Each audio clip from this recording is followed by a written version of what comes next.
ഇങ്ങനെ എല്ലാ കാര്യത്തിനും ഭാര്യനെ കുറ്റവും പറഞ്ഞ് മറ്റുള്ളവരുടെ മുന്നിൽ നാണം കെടുത്തുന്നല്ലടാ യഥാർത്ഥ ഭർത്താവ്. എന്ത് പ്രതിസന്ധി വന്നാലും സ്വന്തം ഭർത്താവ് കൂടെ ഉണ്ടെന്ന് ഒരു പെണ്ണ് വിശ്വസിക്കുന്നോ അവനാടാ ഭർത്താവ്.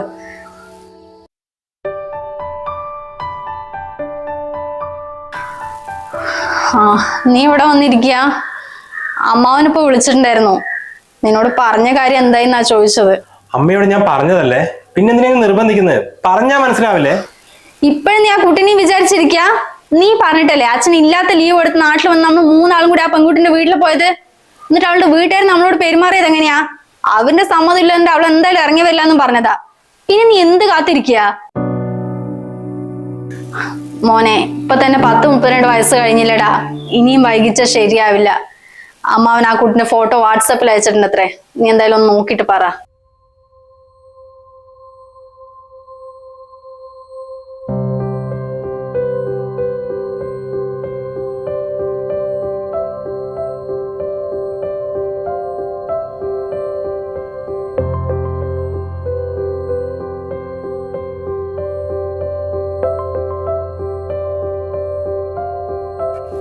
ഏട്ടാ, ചായ. ആ ടേബിളിൽ വെച്ചിട്ട് വെക്കാം.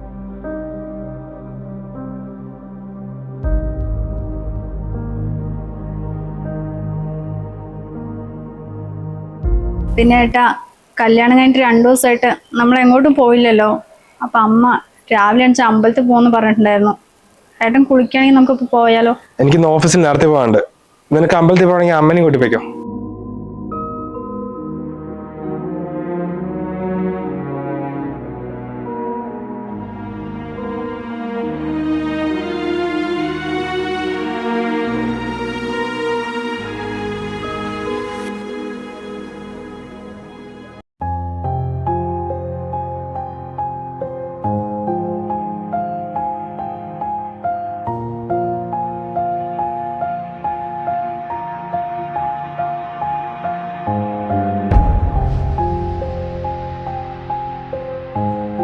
എന്താ മോളെ, 2 ആളും കൂടി ഇപ്പൊ പരിപാടിക്ക് പോയിട്ട് വന്നില്ലല്ലോ.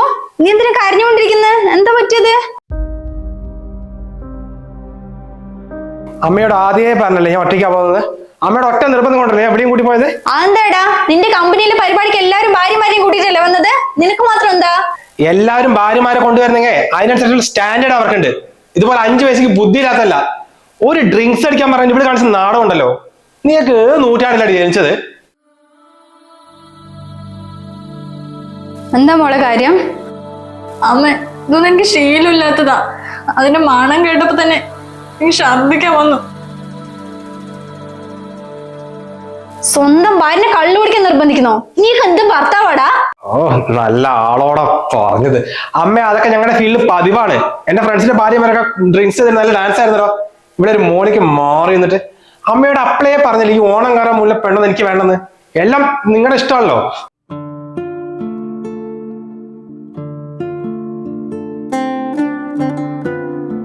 മോള് വിഷമിക്കണ്ട. അവൻ വിവരമില്ലാണ്ട് ഓരോന്ന് പറഞ്ഞിട്ട് പോവാ. നീ ഡ്രസ്സൊക്കെ മാറ്റി വല്ലതും കഴിക്കാൻ നോക്ക്.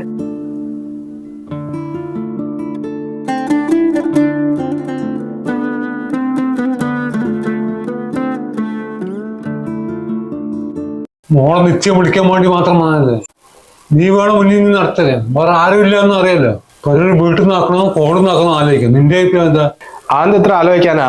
ഈ സമയത്ത് ആരും വീട്ടിൽ വെച്ച് പരിപാടി നടത്തോ? നമുക്ക് കാപ്പാട് ഹോള് ബുക്ക് ചെയ്യാം. പിന്നെ അമ്മ കൺഫേം ആക്കുകയാണെങ്കിൽ എനിക്ക് നേരത്തെ ബുക്ക് ചെയ്യണം. പിന്നെ ആ സമയത്ത് കിട്ടിയെന്നില്ല, കുറെ കല്യാണങ്ങളല്ലോ. അല്ല ഏട്ടാ, അമ്മാവന്റെ വീടിന്റെ സൈഡിലുള്ള ആ പറമ്പില്ലേ, അത് വൃത്തിയാക്കിയിട്ട് നമുക്ക് അവിടെ ഫംഗ്ഷൻ നടത്തിയാ പോരെ? അങ്ങനെയാണെങ്കിൽ എല്ലാരും വരികയും ചെയ്യും, നമുക്ക് ചെലവും കുറയില്ലേ? അത് നിന്നോട് ആരും ഇവിടെ അഭിപ്രായം ചോദിച്ചടി. ഇത് നിന്റെ പട്ടിക്കാണല്ല. ഒരു വീട്ടിൽ വെച്ച് പരിപാടി നടത്തി പറഞ്ഞാൽ എത്ര ആൾക്കാർ വേണമെന്നാ? പന്തല് വേണം, ടേബിൾ സെറ്റ് ആക്കണം, ഫുഡ് സെറ്റ് ആക്കണം. അതിന്റെ ബാക്കിൽ നിന്ന് അവിടെ ആളില്ല. മറ്റേ ഹോളിലാകുമ്പോൾ നമ്മൾ ഒന്നും അറിയണ്ട, ഏൽപ്പിച്ചാൽ മാത്രം മതി. അതെന്താടാ, അവള് പറഞ്ഞാലും കാര്യമില്ലേ? വീട്ടിലൊക്കെ വെച്ച് നടത്തുകയാണെങ്കിൽ തലേന്നും രാവിലെയൊക്കെ അടുത്തുള്ള വീട്ടിലെ ആൾക്കാരൊക്കെ വരും. അതൊക്കെ ഒരു സന്തോഷല്ലേ? ഒരു സന്തോഷമല്ല, മെനക്കേടാണ്. പിന്നെ അമ്മ ഈ പരിപാടിയൊക്കെ ഹോളിൽ വെച്ച് നടത്തി വരാൻ നമുക്കൊരു അന്തസ് തന്നെയാണ്. അതുകൊണ്ട് അമ്മ ടെൻഷൻ ഒന്നും എടുക്കില്ല. ഹോളിന്റെ കാര്യമൊക്കെ ഞാൻ നോക്കിയോളാം. പിന്നെ ഇതുപോലത്തെ അറിയാത്ത കാര്യങ്ങൾ മണ്ടത്തരം വിളിച്ചു പറഞ്ഞിട്ട് സ്വന്തം വിലകൾ നിൽക്കണ്ട. പോയി അറിയാതെ പണിച്ചായി അവളെ അഭിപ്രായം പറയാൻ വന്നിരിക്കുന്നു.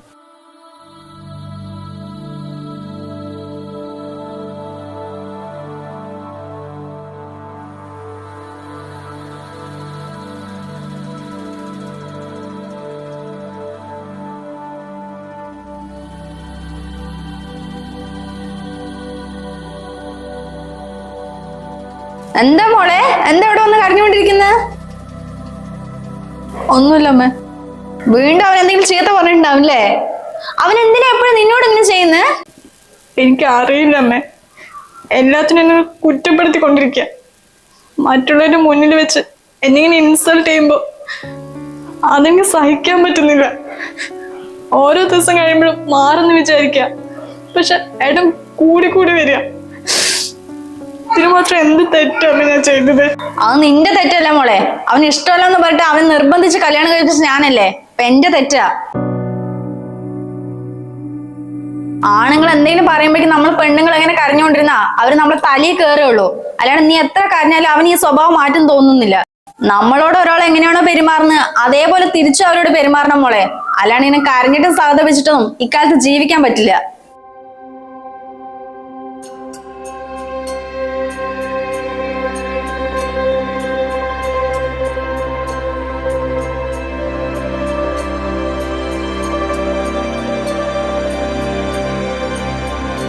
അതെ, ഈ ഷർട്ട് അയച്ചു ചെയ്തോട്ടോ, ഓഫീസ് പോകാൻ ടൈമായി. അതിന് എനിക്ക് മര്യാദയ്ക്ക് അയൺ ചെയ്യണമെന്നും അറിയില്ലല്ലോ. എപ്പ ചെയ്താൽ ഓരോ കുറ്റവും കുറവും കണ്ടുപിടിക്കല്ലേ. അതുകൊണ്ട് ഏട്ടൻ തന്നെ പെർഫെക്റ്റ് ആയിട്ട് അയൺ ചെയ്തിട്ട് പോയാൽ മതി. അപ്പൊ പിന്നെ ആരും കുറ്റം പറഞ്ഞ സമയം കളയണ്ടല്ലോ.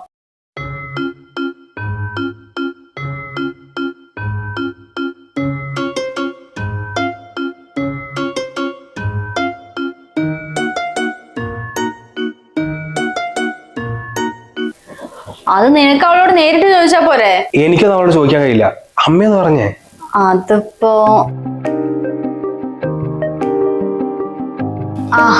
മോള് വന്നോ? ഇവന് പുതിയൊരു ബിസിനസ്സിൽ ഇൻവെസ്റ്റ് ചെയ്യാനേ ഒരു 5 ലക്ഷം വേണമായിരുന്നു.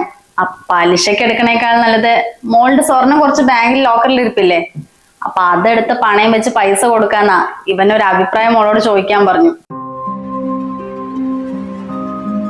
അതിന് ഞാൻ എന്ത് അഭിപ്രായം പറയാനമ്മേ? ഇനി എന്തെങ്കിലും പറഞ്ഞു പോയാ അത് ചിലപ്പോ മണ്ടത്തരായി പോയല്ലോ. പിന്നെ ഓണം കയറാൻ മൂല്യം വന്ന് എനിക്ക് ബിസിനസിനെ കുറിച്ചൊക്കെ എന്തറിയാനാ? ഏട്ടന്റെ യുക്തിക്ക് അനുസരിച്ച് ചെയ്തോളും. പിന്നെ എന്റെ ഗോൾഡിന്റെ ഒന്നും ആവശ്യം വരില്ല. അല്ല, അവള് പറഞ്ഞാലും കാര്യമില്ലേ? ഇപ്പൊ മനസ്സിലായില്ലേ മോനെ, കൊടുത്ത കൊല്ലത്തും കിട്ടുന്ന.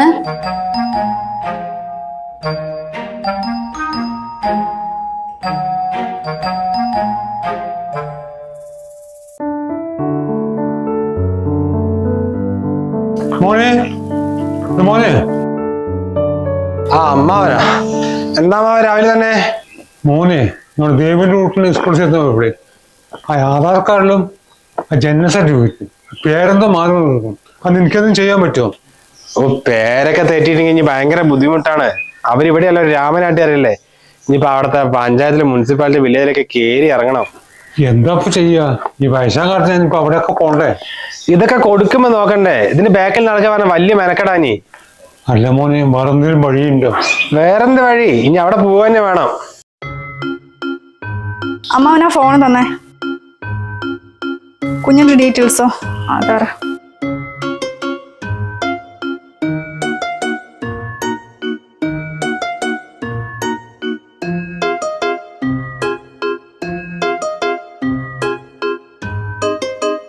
ഇതമ്മാവ ചെയ്തിട്ടുണ്ട്. ഒരാഴ്ച കഴിഞ്ഞാൽ സർട്ടിഫിക്കറ്റ് വരും. അപ്പൊ ഡൗൺലോഡ് ചെയ്തെടുത്താൽ മതി. ഇത്രയുള്ള മോനെ, ഇതിനാണ് ഇപ്പൊ അവിടെയൊക്കെ പോണെന്ന് പറഞ്ഞു.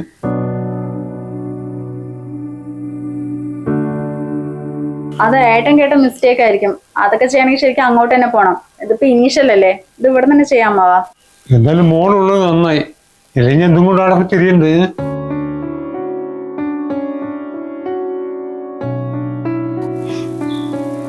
ആ ശരി മോനെ.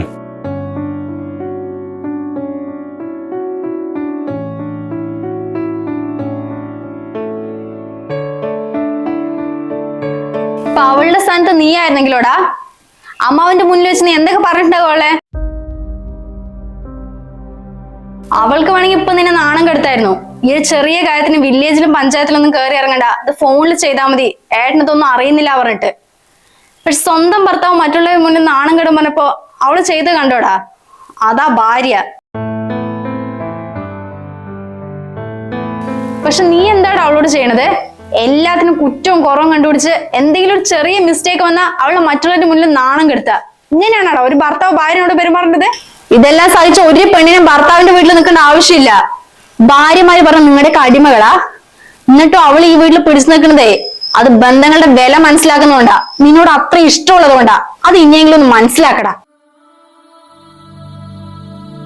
ഇങ്ങനെ എല്ലാ കാര്യത്തിനും ഭാര്യനെ കുറ്റവും പറഞ്ഞ മറ്റുള്ളവരുടെ മുന്നിൽ നാണം കെടുത്തുന്നതല്ലടാ യഥാർത്ഥ ഭർത്താവ്. എന്ത് പ്രതിസന്ധി വന്നാലും സ്വന്തം ഭർത്താവ് കൂടെ ഉണ്ടെന്ന് ഒരു പെണ്ണ് വിശ്വസിക്കുന്നോ അവനാടാ ഭർത്താവ്.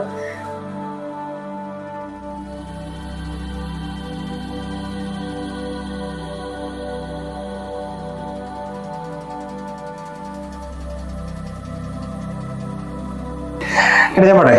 പിന്നെ ഞാൻ നേരത്തെ വരും, അപ്പോഴേക്കും ഡ്രസ്സ് മാറ്റി നിൽക്കണേ. 6 മണിക്കാ ഫംഗ്ഷൻ. ഞാൻ റെഡി ആയി നിൽക്കാം. എവിടെ പോയിട്ടാ? ശരി.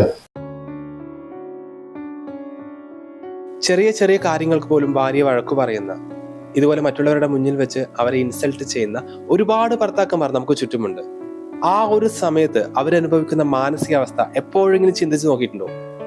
നിങ്ങളുടെ ഭർത്താക്കന്മാർ ഇതുപോലെ അനാവശ്യമായിട്ട് വഴക്കു പറയുമ്പോൾ അത് കേട്ട് നിന്ന് തലയും താത്തി കരഞ്ഞുകൊണ്ട് മാത്രം ഒരിക്കലും ഇവർ മാറി ചിന്തിക്കില്ല. അത് വീണ്ടും ആവർത്തിക്കുക തന്നെ ചെയ്യും. ഒന്ന് ഓർക്കുക, ഭാര്യമാർ എന്ന് പറയുന്നത് ആരുടെ അടിമയല്ല. അതുകൊണ്ട് ഇനി മുതൽ ഭർത്താക്കന്മാർ ഇതുപോലെ അനാവശ്യമായിട്ട് വഴക്ക് പറയുകയോ ഇൻസൾട്ട് ചെയ്യുകയോ ചെയ്യുമ്പോൾ തീർച്ചയായും ആ ഒരു സമയത്ത് പ്രതികരിക്കുക, തിരിച്ചും മറുപടി പറയുക. എങ്കിൽ ഒരിക്കലും അവർ പിന്നീട് ഇത് ആവർത്തിക്കില്ല. അത് മാത്രമേ ഇതിനൊരു പോം വഴിയുള്ളൂ.